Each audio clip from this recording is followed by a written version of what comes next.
Hello, everybody. Welcome to the AirsoftTech podcast.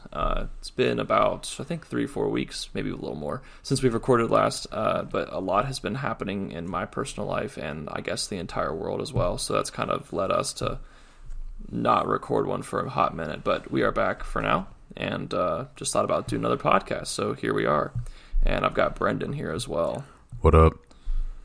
So you may notice we have better sounding equipment. We both made the splurge to get nice microphones and headsets to record with, and so hopefully it sounds a lot better. I think it will.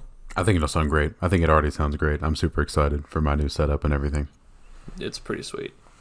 I also got a new version of Sony Vegas, and learning how to use Audacity better is going to help me out a lot, hopefully. So hopefully this podcast sounds a lot better than the last one. The last one was just rough. You should just solely use Sony Vegas. Well, see, like, I don't know if there's more I can do with Sony Vegas than what I'm currently trying. I got a newer version, so kind of relearning Sony Vegas. I'm kind of discovering things that weren't in the old version I had. And so I'm already not a good editor. So I'm trying to learn with what I've got. Oh, man. It does some sexy stuff with audio. Just play around with it. Try it out. Sony Vegas? Yeah. All right, I will try to. So yeah, obviously the world is in turmoil right now because of a pandemic, what some might call a pandemic. But, it's not quite affected my job as much, so I'm still able to make an income, and then I'm still able to make airsoft videos and buy airsoft parts and make purchases I probably shouldn't make related to airsoft.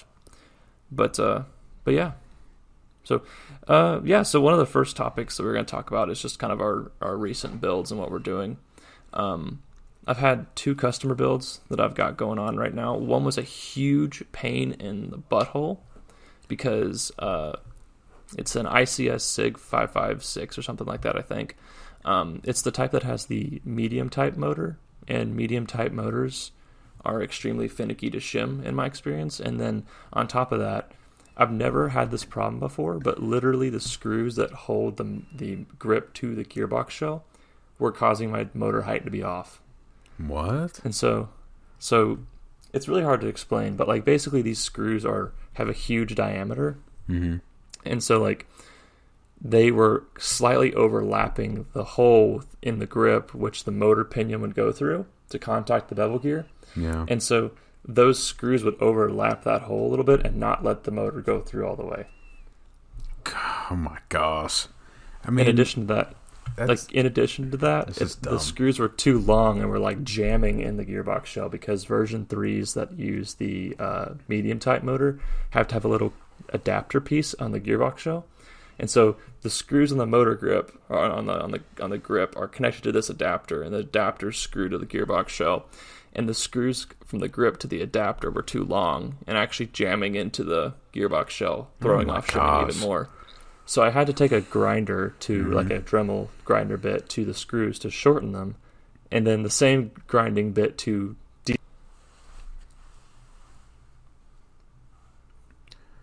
I'm sure you're right, but you totally just cut out for me. So, no, I mean, it's fine. I had to do something. Well, Gavin had to do something similar the other day. I forget what he was working on, but it was for his printer, one of his printers. The bed leveling screws were too short, but they can't be too long because that would drive them up into the bed itself and crack it because it's a glass bed. So he literally went to Lowe's or somewhere, bought new screws, and cut them down with the Dremel bit to get new screws for his bed, and it levels fine now. So I don't know why people can't just put the right length screws into things, especially in that case. Why use ones that are too big when it's going to ruin something as important as your gear meshing? So with this particular example that I had,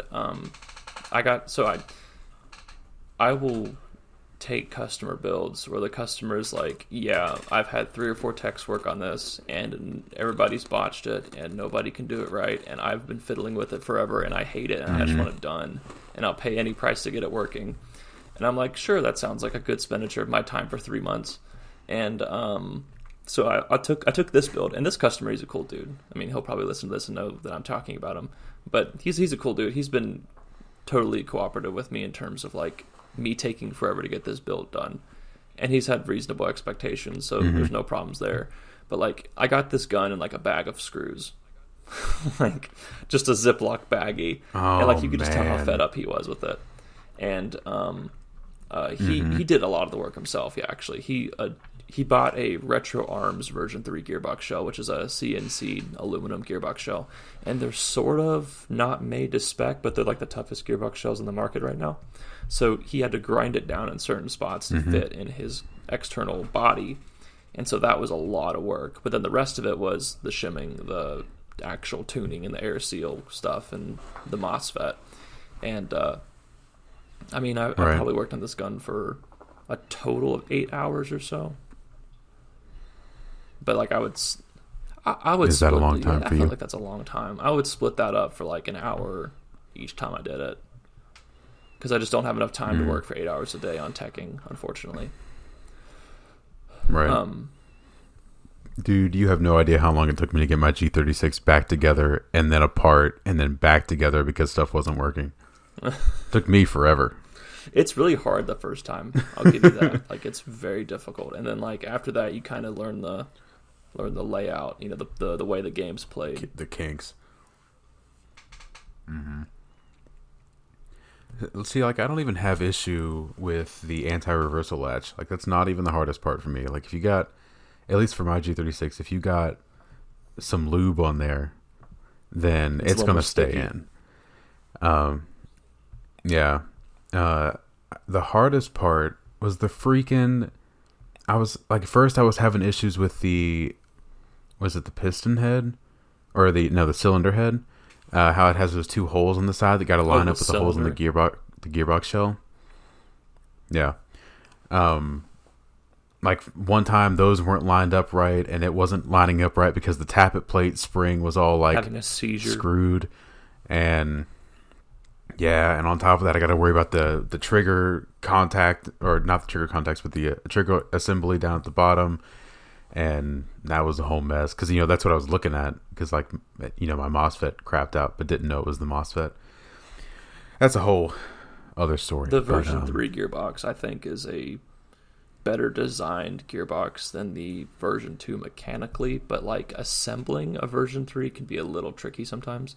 So, like, if some manufacturer's trigger is like the trigger pegs that sit in the gearbox shell aren't like long like some others are, like just a little shorter, it'll be like impossible to put in. Like, it's literally having a nightmare.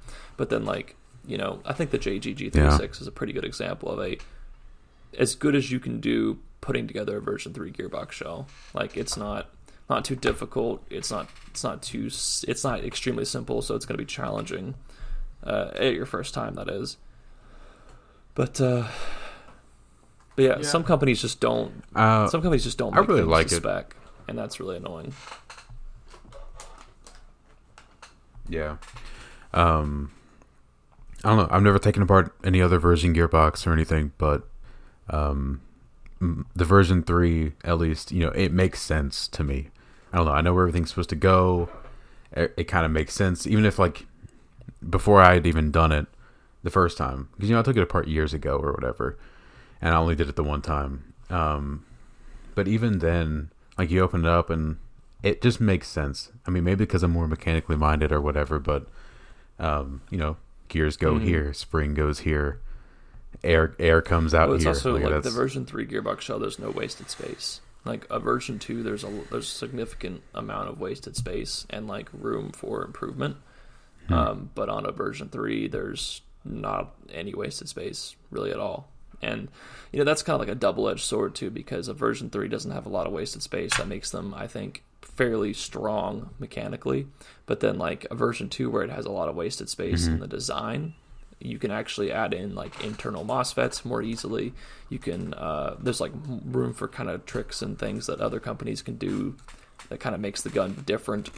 And so, like, Crytek has their integral MOSFET design. That's really cool. You probably couldn't do that on a version 3 very easily. That'd be a lot more difficult without changing the overall, design of the version 3 gearbox to make an internal MOSFET, it'd be a little harder than the version 2.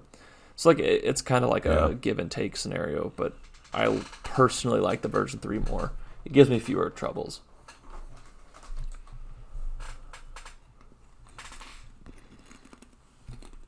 So, but no, I've got, let's see, I have, that ICS SIG is done.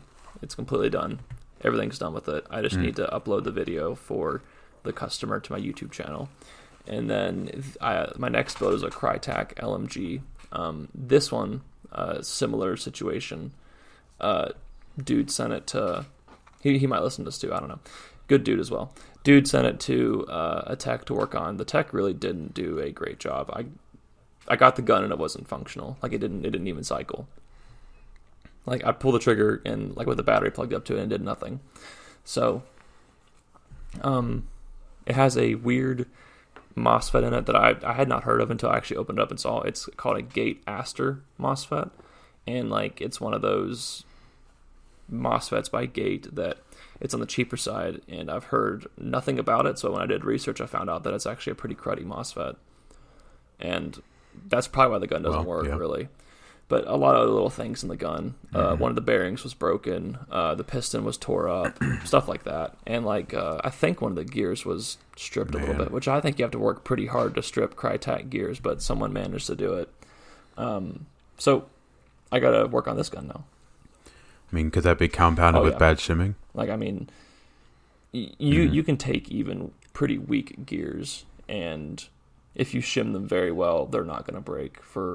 You would throw a lot at them before they broke. So, quick yawn. That's going to be a fun LMG build once I start it. I'm waiting on one more part to come. A Gate Titan MOSFET, which is way better than their Aster MOSFET. So, which MOSFET did I have? Actually, a basic MOSFET, the Sigma FET, the 30. I think it's a 3813, 3814. I can never remember those numbers. MOSFET, and all it does is just protect your trigger contacts. It doesn't have any other other functions. It doesn't do pre-cocking or active braking, anything like that. So, and for everybody listening, that MOSFET actually ended up breaking. Don't know why. So, currently gonna attempt to get a new one from the company, but working on that still. It's probably my fault. I had it apart to reshim it, and then I took it, mostly disassembled. Like the gearbox was intact, but everything together, but everything else was off of it. And I transported it from Cleveland to Lexington, stayed at your place for a while, messing with it and whatnot. And then I transported it back to Cleveland, messed with it more, and then back to West Virginia and messed with it continually here. So I'm sure it just got damaged in transport or something. MOSFETs are this weird thing where sometimes they just spaz out and break. And then sometimes they never break ever. And that's obviously just the workmanship put into it and the quality of the parts put into it. But still, I have some MOSFETs that I've had since I started playing Airsoft 8 years ago. And then I have other MOSFETs that broke down in 15 minutes. So it was probably a little bit of physical wear and tear related that broke yours. You could easily pull on it the right way and it just not work anymore. So there's that for sure. Yeah. What all have you done to your G36 again in terms of 3D printing? Ooh, yeah, it went through a major upgrade. In my mind, an upgrade. So you guys, everyone listening probably saw the video, the JG-G36 build that Ryan did for me. It's the long version of the JG-G36. So it's 46, 48 inches long altogether. I don't know a number, but it's a big boy. It's long, and at the time we were mostly playing indoor. So it's got a collapsible stock or a foldable stock, but that doesn't do much when your barrel is 3 feet long. It's not that long, but This wasn't helpful. So I printed a new handguard for it. I got a new inner barrel assembly. That's, I ordered that. Can't really print that. Got a new hop-up assembly, inner barrel assembly, outer barrel. And I think that was it. But then I printed a new handguard to go around it. I printed an M4 mag adapter, an AK mag adapter, which I still haven't tested to see if those feed, but they fit pretty well. If I ever on the saw body itself, an AK mag and a G36, I might have to break out the gas chamber. I know, dude. It looks cancerous. I don't have any AK mags, so I haven't seen it in person, but I've seen it on like YouTube videos and like Google Images or whatnot, and it just it's disgusting because it's almost the same because it's got this like a similar like curve to the mag well and everything, but it's just too. It's too long. It's too curved. It's just not right. Things that like every girl loves. It's just not okay looking on a G36. I personally am offended by it. No. I'm fine with the M4 okay. mags. At least it's the same caliber. Like, I know we're all talking about BBs here, but like, as long if it's the same caliber, I can tolerate it. Whenever I see like a box mag on a P90, I actually want to like vomit out my butt. Like, that's called diarrhea, my man. And like, whenever I hate seeing the M4 mag off the side on the P90. It bothers me personally. So I have that. Ew. I don't know. I have that complaint. Otherwise, it's cool that you can attach an AK mag to G36. Yeah, but they don't lock together like the G36 mag. So right. What's the point? G36 Master Life. What else did I do? I had to design my own Picatinny rails because the files that I found online to print the distance between the screw holes, like the mounting screw holes to get on the handguard, were like 2 millimeters shy of being right. Like, it was something really dumb. Like, the bolt it didn't fit. Like, the last hole just perfectly like overlapped. And that was disappointing. So I basically just designed my own, reverse engineered that one, but just made it 2 inches shorter or longer, whichever what I needed, and mounted those to the handguard. I printed a little rail mounted Trump bust. Ooh. So that it needs dremelled down to actually fit, but that's beautiful. He's wearing like this big like general's uniform. It basically just a meme. Like, it's going to take some BBs for me and probably save me in combat at some point. That might actually be it. I designed that sector gear thing that you told me to design. The delay chip. So for everybody listening, a while back I asked Brendan because I couldn't find any delayer chips on my usual part websites, and sector delay chips are sort of, there's a little bit of controversy with them. Some people, basically all it is it's a little piece of plastic or metal that fits on your sector gear, the tappet plate cam, that will delay your tappet plate a little longer so that you can have better feeding on like full auto and semi-auto, basically. Now, you don't have to have a sector delayer chip even on really high speed guns, like on the DSG, like the sector gear for DSGs. You're not going to put a sector delayer chip on those because you don't need to, because you manipulate the tappet plate to actually get better feeding for you, which you can technically do before you apply a sector delayer chip. I'd personally rather use a sector delayer chip and just call it that. As long as my FPS and rate of fire and feeding stays the same, I don't care. And so like, I couldn't find any, and like I couldn't find any on Brill Armory or Clandestine Airsoft or a couple of other websites I'll use for parts, and I didn't want to pay like an overpriced fee for one. And so I asked Brendan to like try to design one because that would be a really cool, easy thing to do, I would think. So. Yeah, it wasn't hard. I just drew it up. I didn't actually print it. I should have to see if it actually fit on my sector gear before I put the gearbox back together, because I'm not going back in there. It's a freaking nightmare zone. Never.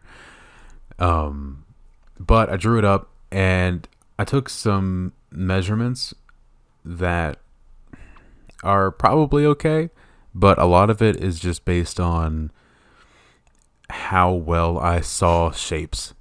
Because it's mainly like two, it's like an ellipses connected to a circle, where that circle is the center of your sector gear, and the ellipse is the actual like the layer chip itself.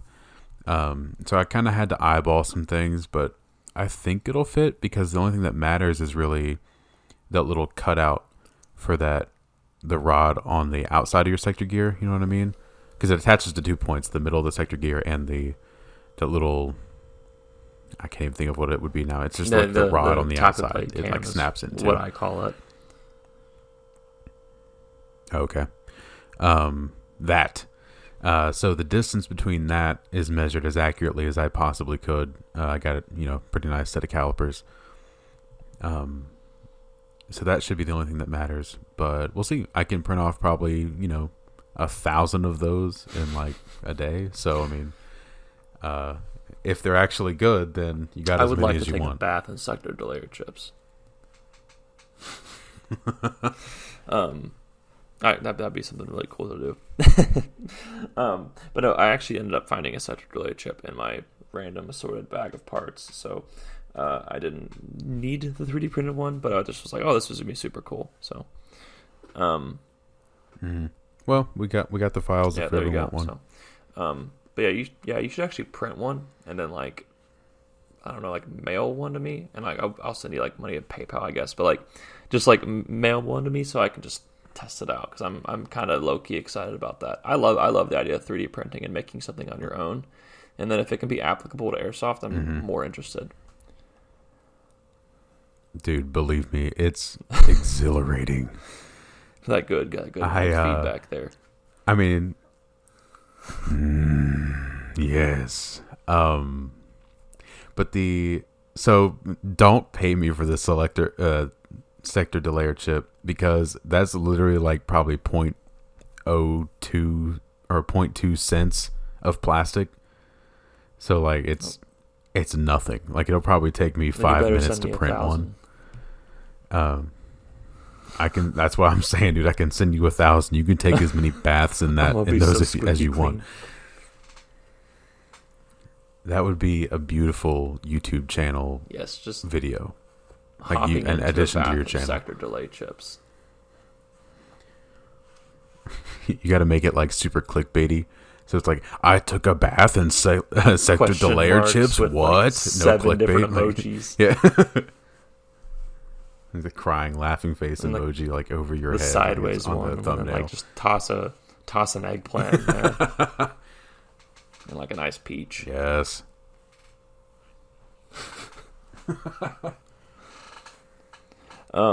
So I guess that's basically our recent activity. Yeah, I'm waiting to get a shirt mic in the mail so that my audio does not sound like crud whenever I make another YouTube video. So I guess that's really all for recent activity for both of us. The quarantine has kind of slowed us down, I think. Maybe slowed you down, dude. This is where I thrive. That's fair. I thrive working all the time because when I'm left to my own creative mind, I do nothing. So a long time ago, I posted a poll on my Instagram page about this G3 that I have. I have a huge G3, a classic Army G3. It's nice. Like the external body is beautiful, but I bought it used, as I buy everything used. And the guy who had it before me, the guy who had it before him, it just went down the line. Because this is like a 20-year-old gun at this point. Everybody had painted it a different color, and it just looks like crap right now. And so I had an old JG G3 that's like all plastic, but the classic Army one I have is all metal. And so I kind of took what parts of the JG G3 that are nice, like the stock and the grip that are nicer than the classic Army one, and like kind of threw it all together, and it looked good. And then I made this quick build for it, and it worked okay, but it wasn't what I wanted it to be. Anyway, long story short, the poll on Instagram was whether or not I should turn it into a LMG or a DMR. And so everybody wanted DMR, and this was like 2 years ago, maybe more. So that's one of my new projects. Ooh, that peaked my audio there real bad. That's one of my new projects. I'm going to do a G3 DMR build, like 500 FPS or so, lock it to semi-auto, and then a problem you can experience actually with locking to semi-auto is that occasionally it's fairly rare, but you'll notice it on like high performance builds that don't quite that have a little too much overspin, and they don't quite cut off correctly. People will like be shooting on semi really fast, and then like suddenly they'll just hear a click when they pull the trigger, and nothing mechanically broke. It's just that what happened was your sector gear stopped at the perfect point on your cutoff lever, where it's actually in the way of your trigger.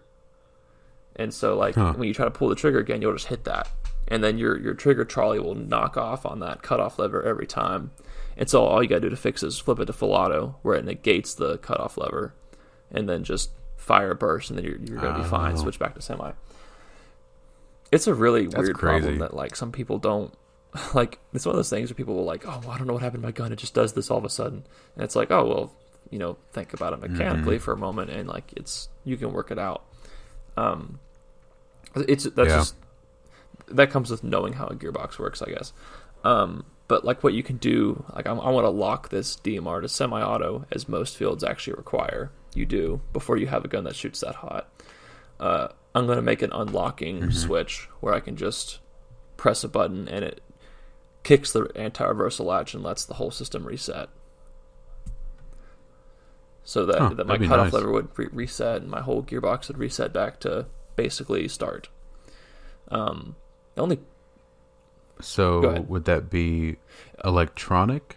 Like, could you program that into a MOSFET? Program that into a MOSFET, but ultimately it would have to be mechanical because you'd have to trip the anti-reversal latch. Right. Well, do you think you could program the MOSFET to run the motor backwards? Then you'd kick onto the anti-reversal latch. You couldn't run it backwards. Well, then never mind. Totally forget what I'm saying. There are some guns that don't have a cutoff lever because they apply so much active braking to their motor, which is really bad for motors. Man, yeah. But yeah, those unlocking switches, they're on ICS guns. Some of them that have the split gearbox shell, because you can pop the tension in the gearbox shell before you split the upper apart, or else you're just gonna grind all your teeth down on your piston, which is nice. But no, I'd have to design one for this gun. So that's just a new thing I'm gonna do here in a little bit. That could be cool. So I'm excited for my G3 DMR. I'm also going to use helical gears and not the standard straight teeth. I don't know if you've seen helical airsoft gears, have you, Brendan? I mean, I know what helical gears are. Yeah, just imagine that, but for airsoft. That's it. And they just sound different. They sound like a little bit more like zippy. That's the best way to describe it. And they're in ratios for airsoft guns that like can increase the torque capacity or the pulling capacity of the motor. So I actually have a set of those that I've never used, and I want to use them. Should. Oh yeah. Okay. Yeah, I just looked up what the helical gears look like for the sector sperm bevel. SHS makes actually a really good set. A lot of SHS is really hit or miss, but like theirs are fairly good. The helical gears are fairly good, and I have the 1 to 200 ratio.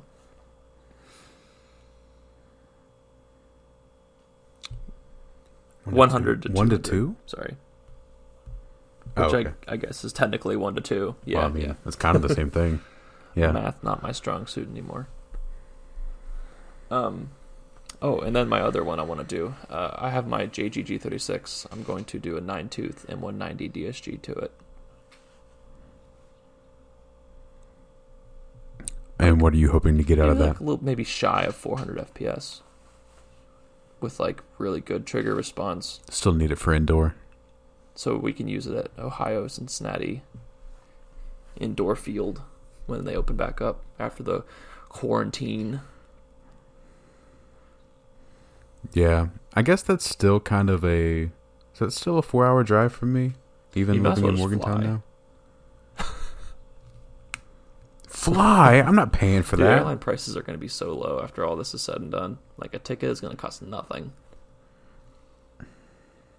I mean, compared to gas, when it gets comparable to gas, Dude, gas I'll is think cheap about too. it because you still got to go to the airport and go through security, and yeah, gas is cheaper now too. I'd rather just get in the car and drive instead of like waiting in the airport. Although I love airports, I love planes and being on planes, but um, I don't know if it's worth all. Plus, you'd have to That's check true. your gun and all that. I've already talked myself That's out of it. fair. I'm sorry. I'm just gonna Just a drive. suggestion. Um, but yeah. Do you have any other projects to add, Brendan? Like Airsoft? Oh man, I always have several. Oh, Oh, airsoft related? No. it's an Airsoft Uh, podcast, my dude. I would like. Yeah, no.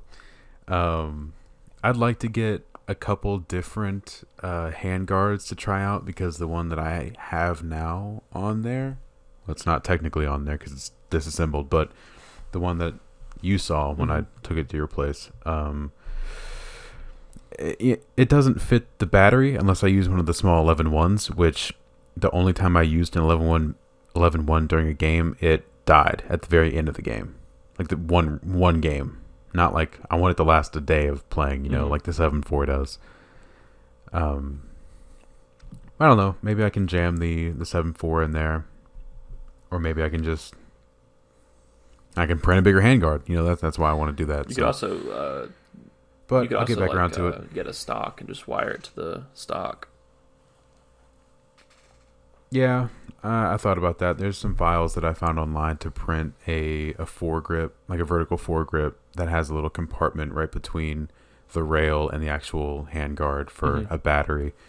But it didn't look near big enough to hold my 7.4 LiPo. So, I don't know. I mean, I could make something, but not something I'm super interested in right now because we can't play. So, like I don't have any more time.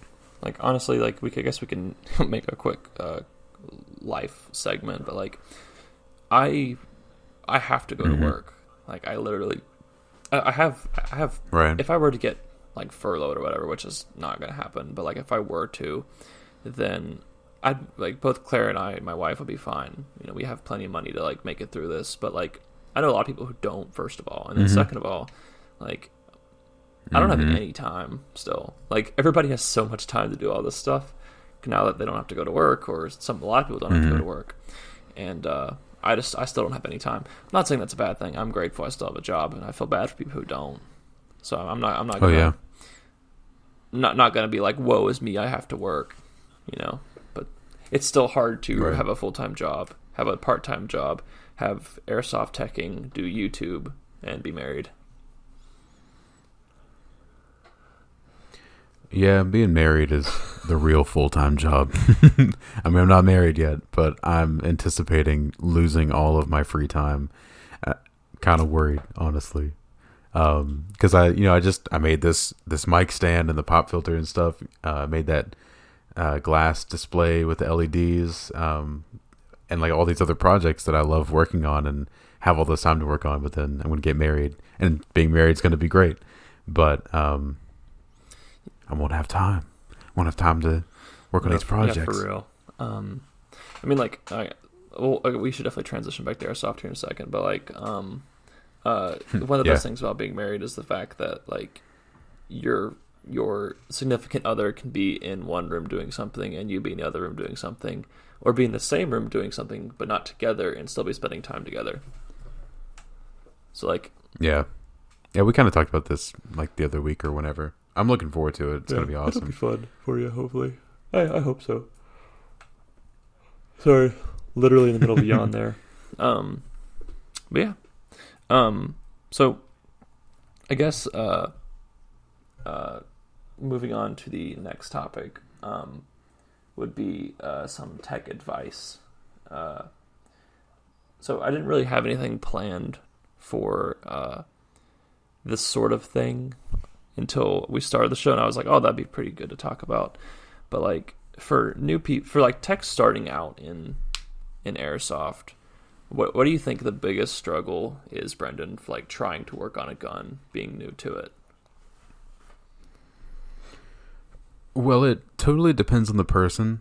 So I could list off a bunch of things that like I had trouble with, or like what I thought was the hardest part. But it would be totally different for someone who's not mechanically minded. So, and just like watching you tech and like learning a bit from you beforehand, you know, I knew how very, very generally how the gearbox works. So assuming the person is mechanically minded, because most airsoft people I've met are, could be totally not true, but just in my experience, they are. So I think one of the hardest things that I had trouble with was knowing what replacement parts to get, like what brands are good, what to actually look for, and what results you get from the parts that you buy, especially in the gearbox. I mean, it kind of goes without saying, but like for instance, you know, my gun stops working mid-game. I have the mechanical mind and capacity to take it apart and look at it and be like, that's probably not supposed to be like that. I need to fix that. I need to get this new part. Where do I get it from? How do I know if this part's good? How will I know it won't crap out again on me in another week of playing or whatever? One of the, I think for someone who's mechanically minded, this might not apply. I think what you're saying applies to people that are mechanically minded for sure. Like, I understand how a gearbox works, understand the intent and function, but like, what is a good part is definitely a hurdle to overcome. That, like, I've been doing this for nearly, I feel like 10 years now, almost maybe 8. I don't know anymore. But like sometimes I just don't know what a good part is. Like, I'm like, oh, I didn't know that Gate made this MOSFET. Is it any good? And then a lot of the people that I know that do airsoft tech are like, no, it's junk. And I'm like, oh, I wouldn't have known that until I bought it and it broke. You know, like I wouldn't have known that. And so, like, it takes, you have to be like in the right circles for sure. But like, you know, one of the biggest things I have with gripes with people teching is like, I'll get guns, for example, and somebody will do something to it. Like, so I'll get a gun to work on, for example, from a customer, and they'll say, hey, I had a tech work on this, and, you know, it didn't work out so well. Can you fix it for me? Like, sure, whatever. I'll get it, and, you know, there might be crappy parts in there. There might not be good work in there. That's kind of just the, you know, what comes with the territory. You get guns that don't have good work or good parts in them, and you got to replace it and redo everything. But one of the things that I've always kind of found astounding was, like, a while back I got a gun from a customer where someone tried to modify something to fit to such an extent that the whole gearbox shell didn't work anymore. Like, oh my gosh! I've seen, so, like, for example, you know, like the cylinder head, right? And this will wrap up to like tech advice. The cylinder head is at the front of the gearbox shell, obviously, and it seals with the cylinder, which seals with the piston head and whatnot. But like, this person got a cylinder head, and it wouldn't fit in the gearbox shell. And so what they did was, instead of modifying the cylinder head to fit or buying one that did fit, they modified the gearbox shell to accept the cylinder head. And it's like, and it was a version 2 gearbox shell, and it was already a fairly weak gearbox shell that would have been okay if they hadn't done all this stuff to it. But they shaved it down and drummed it down to such a degree that the gearbox shell no longer was strong enough to do anything anymore. Like, it literally didn't. Like, you would have fired a couple shots and it would have broken probably. Like, it was no longer reliable. And like, where this, like, it would have exploded. Just boom. And so, like, part of my advice for new techs is, if you see yourself doing something that seems radical in your head, like shaving down a huge portion of the gearbox shell, maybe stop and think, maybe I'm not thinking correctly. You know, maybe I'm not seeing the whole picture here. Like, we see this in like medicine and like working on cars and like doing literally anything, building houses. Like, if you feel like what you're doing is radical, maybe like take a step back and like, maybe there's a better way to approach this. You know, maybe I need to think of the whole picture. because a lot of people don't do that, I feel like. And like you can even apply this to some people who've been doing airsoft teching for a long time. Like they won't see the whole big picture of the gearbox shell. They won't see the whole big picture of like how the gun works itself. They'll put so much into like the shimming and like the like how fast this DSG gearbox shell can cycle that they won't that the feeding mechanism will completely pass their head, or like the air seal components will just go over their head. You know, they're not thinking of that. And so it's kind of hard to convey, and it's really vague, but like thinking of the gearbox shell as like a whole entity, like a whole unit, and like the whole thing has to work well together for it to get a good result. Like your 65 rounds a second is not going to matter if it's only feeding 30 rounds or every other round, you know? So right. I guess that's my advice to new techs, is to take a step back. Don't do what might appear as radical when you're working on a gearbox or something like that. And for sure, do your research and watch YouTube videos that you consider reputable, and that take advice from people you consider reputable as well. So, at the Airsoft Tech. But like, take people's advice and try to learn something before you work on it. Don't just work on it before you learn it. Yeah, tunnel vision is a very serious thing when you're working on something, especially when you've been working on something for like, especially when you've been working on something for like hours.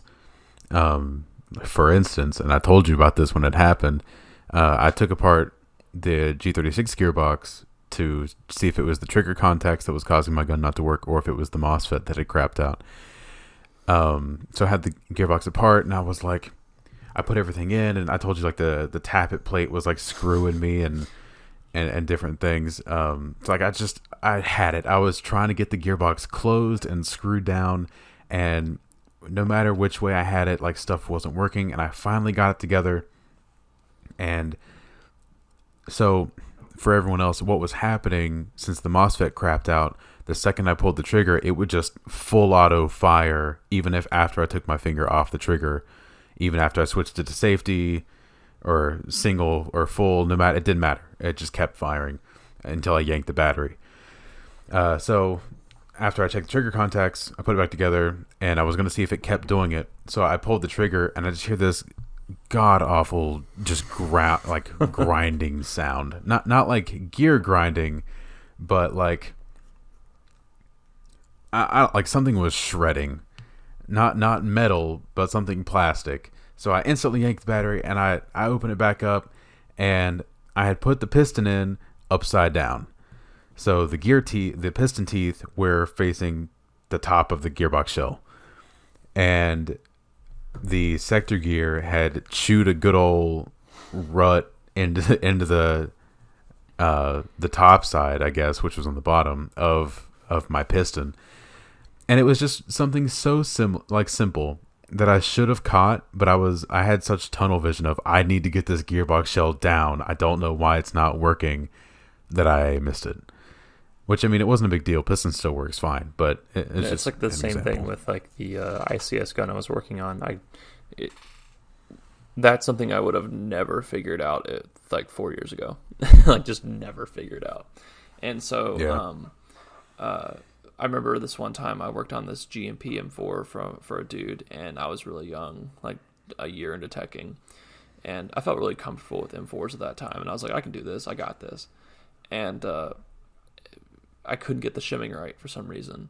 And I mean, I literally worked on this thing for like 3 months, like hours a day for 3 months, because I'm that kind of person. Or I was back then. And I could not, it took me so long to figure it out. And when I finally figured it out, the problem was exactly what I just dealt with in this ICS gun. Like, just exactly like it. And, you know, in addition to that, it was like the grip was too small. And it was actually on the gearbox shell clamping down on the bearings on the bevel gear so that your shimming was always tight. And like the screws were just too big and all this stuff like in the grip. And I couldn't get the motor to, or I couldn't get the gearbox to, motor grip angle right, like all this stuff, and it all would have been easily solved if I would have just kind of taken a back seat and realized that shimming, you know, is affected. Your gear shimming is affected by all these variables, and it's not just the gears and shims. It's literally the screws. It's literally the the alignment in the receiver with the grip and all this stuff. And so it's a total concept, and I feel like people tend to miss that. And I feel like that's what separates fairly good techs from what I would consider experienced good techs. And like, I still do it all the time. But the difference between, I think, me now and me 8 years or 6 years ago is that like I've learned to take a step back and like think about it, you know, before I proceed and do more damage, you know. Like just like today, I didn't put the spring into a gun before I closed it. Like, this is something stupid. So then I like turned it on and like, oh, the shimming sounds good, but there was no bang from the piston in the spring. Oh, it's because the spring is on my desk. Right.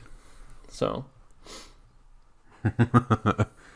man, how easy would airsoft teching be if you didn't have to put the spring in? It'd be fairly easy.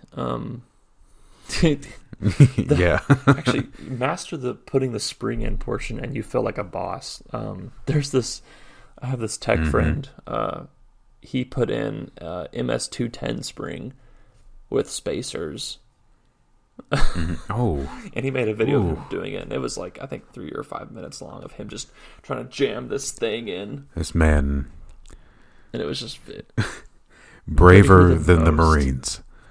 That's all I have to. That's all I have to say. It was a funny I salute video. This man. And, I actually have a brand new MS210 on my desk or in my parts bin. I've never used it, and I want to use it, but I don't know what I want to do with it. I don't know if I want to make a DSG build or like a near full stroke MS210 build. You know, just fire do one cycle and the gearbox shell just blows up. Put it in your G36 for that DSG build. Those are some really stressful builds, though. Like, I know people who have done MS210 9-tooth DSG builds, and like, those are some stressful builds. Some guy, I think. Yeah, the V3 gearbox shell can take it. But like, part of the problems you can experience is like, one guy in California at Umbrella Armories, that super cool. People know that super cool airsoft tech shop. I know some of the guys over there, and they built an MS210 like 60 RPS gun, I think it was, and it actually shook the gun apart. Like the screws would rattle loose in the gearbox shell. Like, that's the kind of stress. Like, I'm not worried about my shell cracking. That's not going to happen. I'm worried about like freaking just the gearbox shell falling apart. So, just matches the resonant frequency of like the natural frequency of like the metal. Just eviscerates itself into dust. Yeah. That would be cool if you could pull that off. Definitely make a video about it. Yeah. that's a clickbait video waiting to happen. I match the resonating frequency, and my gun turned to dust. But, you know, airsoft teching is fun. It's an expensive hobby, though. Yeah, that's kind of the other thing is you can either do stuff yourself and potentially do something wrong, because there's like a lot of very niche ideas and things to do and things not to do, or you can pay to have someone else do it. And I have this saying that I've developed: people who pay for things are idiots. Especially if you own a 3D printer. I mean, obviously that's not practical to not pay for things, but well, yeah, everyone probably paid for food today. That's somewhat different. But like this mic stand that I made, like I made it, and I didn't pay for any of it aside from, plastic, materials, tools, and that was about it. But it's very, like, teching is one of those things where it's very hard to do yourself, and it's way easier to have someone else do it and know you're gonna there's part of get a good product. Part of the problem, though. There's a lot of techs out there, or people that consider themselves techs, that can only work on like one gun. That's it.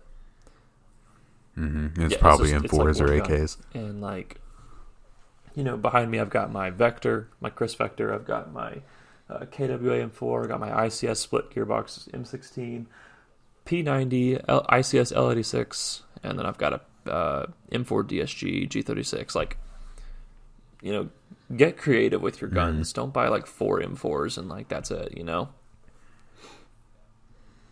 Yeah.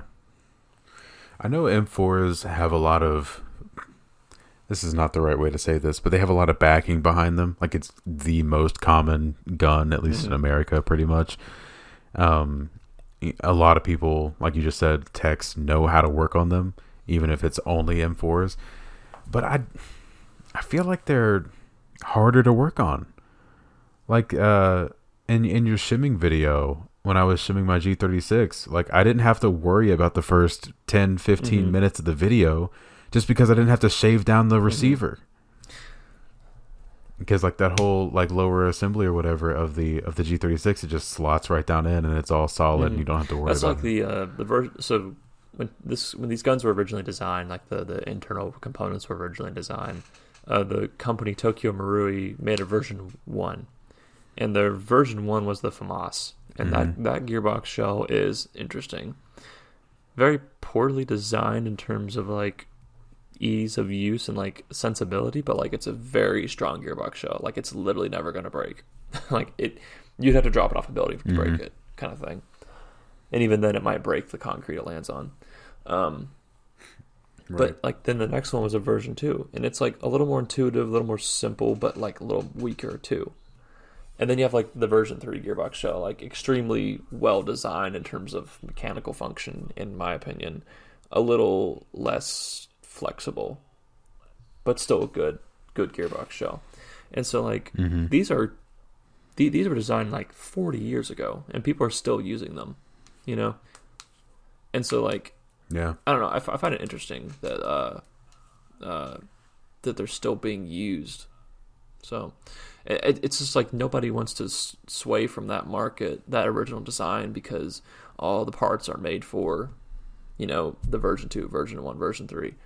So, and I actually kind of forgot where I was going with that, but I was going off of what you said earlier, and I can't even remember what that was. My memory's been bad recently.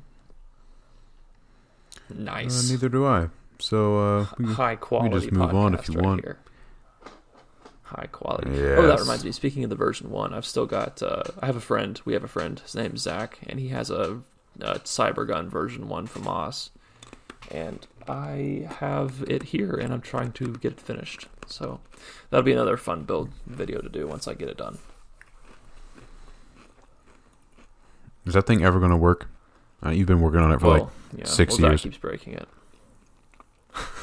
Well, yeah, that's my point. Like, is it even going to matter what you do to it? I'm going to make it as durable as I can. In all fairness, it's a hard gun to work on. In all fairness to Zach, it's not his fault. The MOSFET broke last time, and that's all I got to fix on it this time. Just fix the MOSFET, and that should be it. I mean, same. So we'll see how that goes. I'm seeing in Audacity that we're coming up on an hour. I don't know how much of that is actually podcast. 45 minutes of it or so is podcast. You want you? Okay. Well, we got some time. Go ahead. Oh, what do you want to talk about? You want to move on to the EDC segment? I assume you just said EDC because my Skype just took a dump on itself. Yeah, we can do EDC stuff if you want to. Is there anything new happen to you EDC-wise? Not particularly, because I haven't been going outside. I did find out that someone made fun of me behind my back because I have an EDC, though. It wasn't your girlfriend, was it? No, she does that to my face. No, it's one of Gavin's friends from his job. He's come over a few times. I've met him a couple times, and he's just kind of like a douchebag. But so like, you know, I don't get offended either. But he's just kind of a douche. As far as my EDC goes, for the viewers, I still have not done an EDC video, which probably should now that I got all the time in the world. But I have a bigger EDC, which is actually something that I thought about talking about on the last podcast that we did. Like big versus small EDCs. I have a rather big EDC. If you saw Ryan's EDC or the review of your EDC bag, then you guys know. Like it's about. I think I have more stuff in my bag, but the bag is about the same size. To give you an idea of what my EDC is like. Let's see. Nothing new has changed other than I finally put my spare mag in there, which I didn't have my spare mag in there only because I worked at a government facility and that's technically illegal.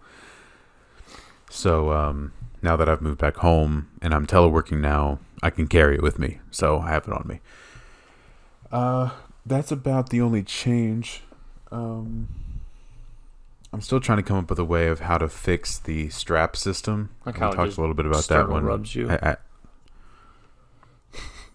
Yeah. So right now it used to be like the Y harness, kind of like yours, but that gave me a good old sternal rub. So I took that off and it's just one single point sling. But I like the Y harness, so I'm gonna have to figure out a way to bring that back without killing myself. Oh yeah, the Y harness is definitely the way to go. I think I like the bag that I got from 3V Gear. It's worked fairly well. I had a couple people tell me that there's like wore out and like broke down basically, but so far so good. I mean, mine works fine. It's got some like cosmetic wear to it, but I mean, it works, and it's dirt cheap. And I mean, granted, I didn't pay for it; they sent it to me. But if I did pay for it, then I would probably pay for it again. It's fairly nice.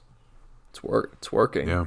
You almost sold me on it. Like, if I didn't have a bag, I'd probably buy that bag. Got other bags too, like smaller or larger kind of thing. It's nice. I like it. I mean, if you want to upgrade your size, I would definitely do it. It's a perfect. I mean, like I said it a couple times in the video, but it's a really good 12-hour bag for me.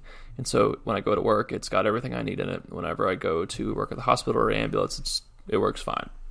And I wore it. I wear it when Claire and I, used to go out and do things in the city, but now we can't. But it's a good 12-hour bag. Like, it's gonna have everything you need in it. So I like it. Yeah, I mostly I mean, the most I've done with it, aside from just throw it on my back as I'm walking out the door to go to Lowe's to pick up bolts for a project, which is pretty much the only place I go anymore. That and Walmart. Aside from that, it literally just sits in my room, and I'll pull my calipers out of it every once in a while, and maybe my fabric measuring tape, and I think I used the sewing kit the other day too. So even at home, I still use it. Like, I got everything I could possibly need in there. I'm on r/EDC on Reddit. Which is super cool. Just seeing like what people carry, like it gives me ideas and of things to carry and things I might want to add or change up. But I've noticed a lot of people can fit everything basically in the palm of their hand.